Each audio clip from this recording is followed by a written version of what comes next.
Hi, it's Kevin May, PhocusWire, joined here in the PhocusWire studio with Olivier Gremillon. You're the Vice President, as we all know, for Global Segments for Booking.com. Just global segments, what does that mean? Come on. Yeah, so it's a name we had to come up to explain the scope that I have. So basically, last year I started when I arrived at Booking with Booking Home, so all the non-hotel accommodation. Yeah. And I'm scope expanded with 3 additional segments, one being the relationship with the hotel chains, so the Marriott and Hilton and Accors of the world.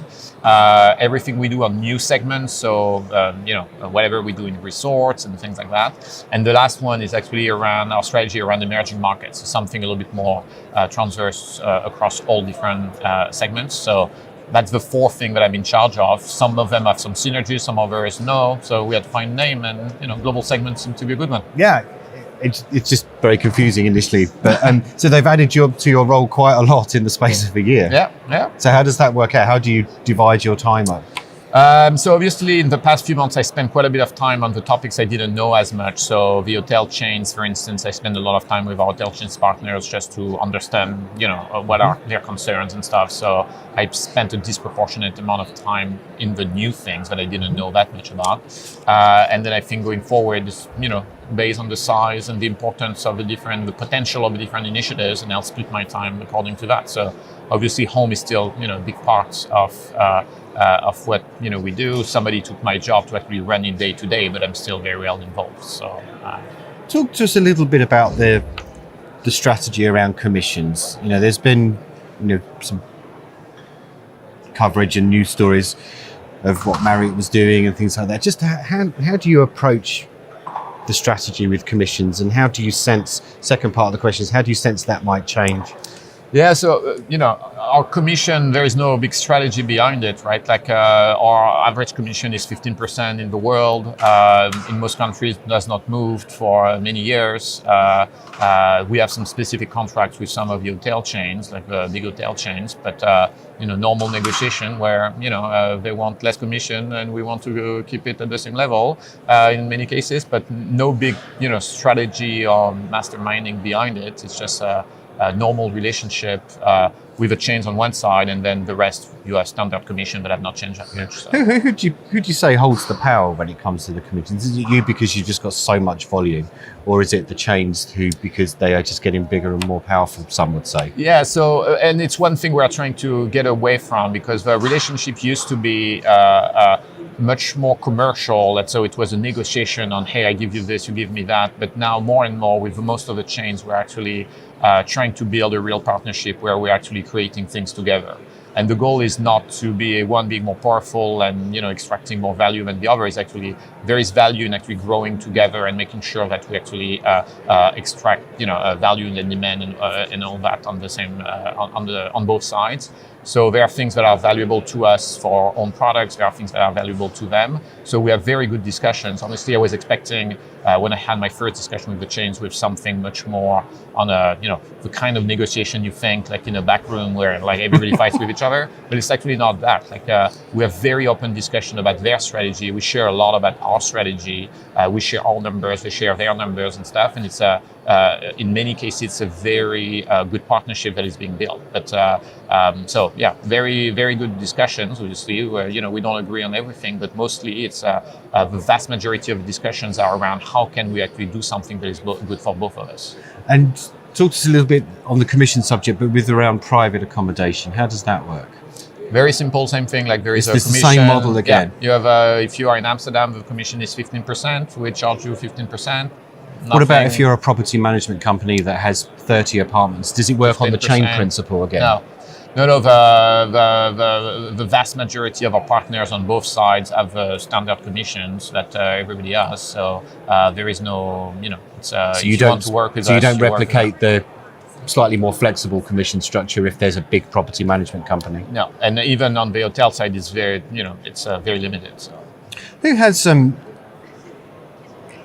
the kind of the most rental properties now? Because there's we sense just from the people that we talk to that there is this kind of almost kind of flag waving that we have the most number of properties. Yeah, it's to make you guys talk about it, right? Like, so Indeed. it's actually fun. So, yeah, we announced 5 million last year, and then 5.8 million, and then the Airbnb arrived with 6 million, and then it's actually interesting because it's there are more and more numbers being shared. So we can and the industry can actually compare ourselves on a few key metrics. Airbnb said they had done like 500 million guest arrivals since 2007. We looked at our numbers, we crunched them, and it's 750 million in private accommodation, in home and apartments in general.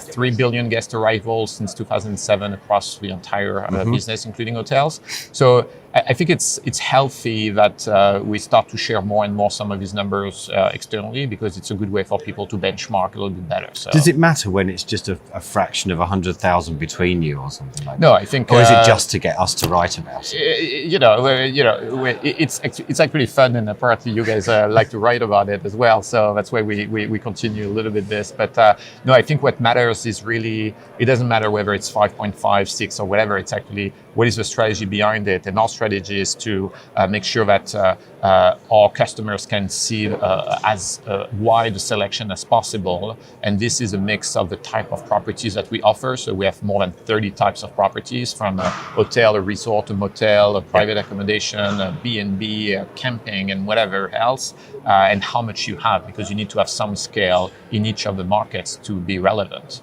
The number itself is not the most relevant, just a snapshot of how diverse the selection is. What is more important is, why does it matter? And why it matters is because people want to have choice. They want to be able to find all of the types of accommodation on one platform. And obviously we're ahead of everybody else on that specific front. What do you sense is the pool, the ultimate number that you could get to? How big is the market, really, the addressable alternative accommodation market? And how far short of you if you can't answer the first bit? Yeah, so I think it's still, so we do a survey every year where we ask people in the next 12 months, are you planning to travel in a private accommodation on one side? And this number keeps growing. I think globally right now, 37% of people we ask the questions to are saying, yes, in the next 12 months, I will use that type of accommodation. And then the second question we ask them is, are you going to put your own apartment on the platform? Okay. The number is always a little bit lower, more in the 20s, but still, it's like a quarter of the entire population who say, yes, I'm considering doing it. And I think at some point, we'll go above the 50% because it just makes sense. I'm going on vacation for a couple of weeks this summer. I can just leave my apartment. It pays for my vacation for 2 weeks. So it's just the smart thing to do. And more what you see is, obviously it works very well in Amsterdam, in London, and in Paris, but it works also outside. And when you're away, I think a few years from now, we'll realize that it's just a normal thing to do. You have an unused asset that you can actually put on a platform, and it's easier and easier to do. You have some services that can help you with the check-in and the cleaning and all that stuff when you're not there. And you make, in some cases, hundreds, some cases over more money every day you actually rent it out. So this week you're starting to talk about some kind of rental services tools that you've talked to us a little bit about what you've done there. Yeah, so there are two things. Some is the tools that we have ourselves. Basically, we are trying to make it easier, especially for the single property owner, so people like you and me who do that on an occasional basis, to manage their property. So last year, we developed a lot of tools on desktop to begin with, just to make sure that we, in some cases, what we call de-hotelized some of our tools, because a lot of our tools internally were built for hotel partners. So we made them relevant for homes partners, and we're continuing on that side. And then a lot of these features that we reported into our mobile app as well, because we see that some of them specifically around like answering questions and things like that, people do it on the app. So that's a lot of the focus we have been having in the past months. We're working on trust features as well, because you and me, when you rent your place, you want to make sure that it's, you know who you actually rent it out to. And then the third thing is actually helping you to put your apartment on booking. Just giving you tips, because you don't necessarily know how many pictures to put. You don't necessarily know what to leave for the guests when they arrive, but we do. So if we can help you in a way to be a good host on the platform, that's what we've been developing in the past few months. Okay, so Glenn Fogel in the earnings call recently was talking about potential for M&A activity to accelerate growth and things like that.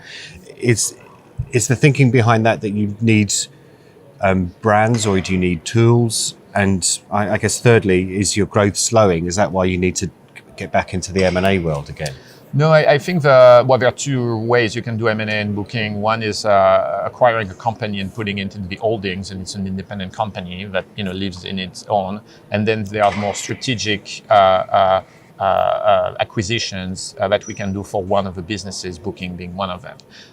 So if something helps us in delivering on our mission and empowering people to experience the world, whether it's by being stronger in accommodation or what we did last year with Fair Harbor on the experiences side, because it gives us a head start to grow faster, we'll do it. But it's more to unlock some specific pockets where we need some external expertise potentially, or an access to a specific supplier base like we did with Fair Harbor.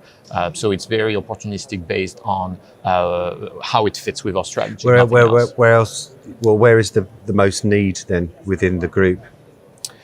So I wouldn't know exactly about what Open Table and Kayak and others are actually thinking about, but in our case, we are mapping every single segments we are in and see whether potential acquisition is interesting. But at this stage, like we did in the past. But you're not going to tell us who you're about. No, but no, honestly, it's not like we were not doing acquisition before, and you are going to be on an acquisition spree right now. Actually, more the opposite. It's more like we want to see where it can help us realize the strategy, and in many cases the answer is going to be it's better to do it organically. So there is a need because acquisitions are hard, they take time, and you need to integrate them. So we want to make sure that if we do one, it's actually helping with the strategy. It's not for financial reasons and stuff. It's more like, how does it help us realize what we are trying to do? Two final points, Olivier. You oversee emerging markets as well, you said. Talk to us a bit, you're thinking about the Middle East. There's been some talk here today, some sessions about the Middle East. What's been your kind of approach to that particular region? Yeah, so it depends where in the Middle East, but it's been interesting. Some markets have been, unfortunately, quite slow in the past few years because of a lot of the geopolitical events. Some others have never had, specific issues. Like if you look at the Dubais of the world, they've been doing great for the past few years. People would argue, is there too many hotels in some places, or not enough? What is the role of private accommodation and stuff? I think specific to to Middle East, but to the Middle East, but also to emerging markets in general, because things go faster than in other parts of the world that are a little bit more mature. At some point, you need a little bit to stabilize these things, because very often the business goes faster than the regulation, in some cases, than the customer demand as well, and all that. So I think in some of these places, you are, you'll see some kind of stabilization of the supply specifically. And then in other parts of the world, whether it's Southeast Asia or China, you see that a lot of local players are actually booming. They have access to a lot of capital. We'll see how long that lasts, but it's definitely something that we look at just to make sure that, we understand how the world is moving, and sometimes it's actually moving quite fast. We were talking to your colleague Ram yesterday, who oversees Booking.com experiences, and he was, telling us the news this week that you can now book an experience without having to book a hotel, and it's got its own little tab on the top. I mean, I know there's a tab at the top that sends you off to Kayak, but at what point will you become more of a full travel platform rather than just sending people off to the other parts of the group? Yeah, so I think it's starting, obviously, now you have accommodations and experiences integrated with each other. The rental cars business and the ride-sharing business as well is integrated too. So now if you book an accommodation, I did it actually this weekend, I booked an accommodation, I had a recommendation for my transport, whether a car, that was actually matching how many people we were in the accommodation, which was great. We were a group, so I was proposed a van, not a small car for two people. And then I was proposed the experiences as well. So these three are integrated already, and obviously we're improving that. And then obviously we've been pretty public on the fact that we want to integrate the entire span. So you can see what's next in terms of travel. When you have accommodation, transport, and experiences, there are not that many left. So. What else is there, do you think? Well, what do you do when you go on? You need to go somewhere, so other parts of transport, Yeah. and then you actually need to entertain yourself, have a place to You need some sleep, rail maybe in there. Right? and you need some food too. We'll see. Okay, Olivier, thank you very much for Thank you, joining us. Kevin. Thank you. Thanks.